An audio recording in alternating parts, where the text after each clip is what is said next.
You don't think that the minute that my spiritual eyes begin to want the thing that I had before, that my body's not already going to it, that it's already going to the addiction, that it's already going to the brokenness? Immediately when my eyes begin to turn away from the Lord, I become purely flesh. Lot's wife, immediately. But here we are trying to obtain the impossible.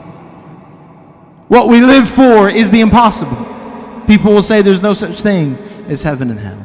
There's no such thing as somebody being delivered from an ailment. There's no such thing as somebody being changed forever. There's no such thing as families being changed. There's no such thing as children finding a relationship with God again. There's no such thing.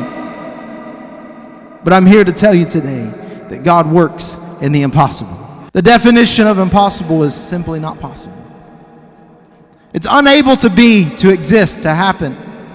Hopelessly unsuitable, difficult. Am I really willing to change?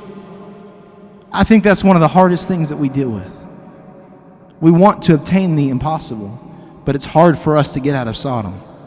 We want to obtain the miracle, but the angels are having to drag us out. You got to change something. Hey, it's just how life works. You want to make more money, you might have to change your job. You want to, think of me as in high school. You want to buy these clothes, go get a job. You want to have this and this, go do it. But sitting here talking about it for the next 4 years isn't going to make it happen. Sitting here talking about us trying to do things for the youth isn't going to make it happen. Sitting here talking about how we would like to pray for our lost loved ones isn't going to make it happen. It's going to take somebody saying, I will pray, I will change. And one of the most popular passages of scriptures, Philippians 4:13, I can do all things through Christ which strengtheneth me. We read that. Easy to think about whenever life's going pretty good. It's easy to think that God can do all things when I don't have a problem I'm dealing with. But today in this place, there's real problems. Sometimes we pass over stuff, and as religions go, oftentimes we're just too casual about real situations. Oh, if you have a need, we did that even tonight. If you have a need, God can do it. Can He do that? Yeah. But sometimes we got to get to the nitty gritty. If your family is broken and falling apart, do you need God? There's people here today that one of their parents walked out on them. Some people here, maybe both parents walked out on them. And it looks like maybe that's not so many. But if we take a percentage, it's a lot higher than you think it is looking around the room. Real situations. And we gloss over them. But God, I pray that you would shake strongholds. Real strongholds. Addictions. To alcohol, to whatever it may be. Addictions that are crumbling lives.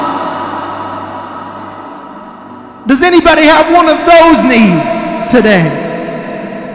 I'm talking about one of those broken home needs. One of those, I feel lonely. I feel discouraged. One of those, I can't make it. I want to go back to Sodom. Anybody ever have one of those days? I can't make it. It was so much easier back there. Yet Hebrews said that Moses chose rather to suffer with the children of Israel than to enjoy the pleasures of sin for a season. He walked out on his princehood. He walked out on his glory days and said, I don't want to go back to Sodom. I don't want to go back.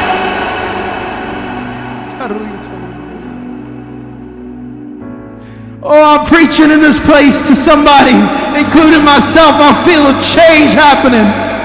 God, I'm willing.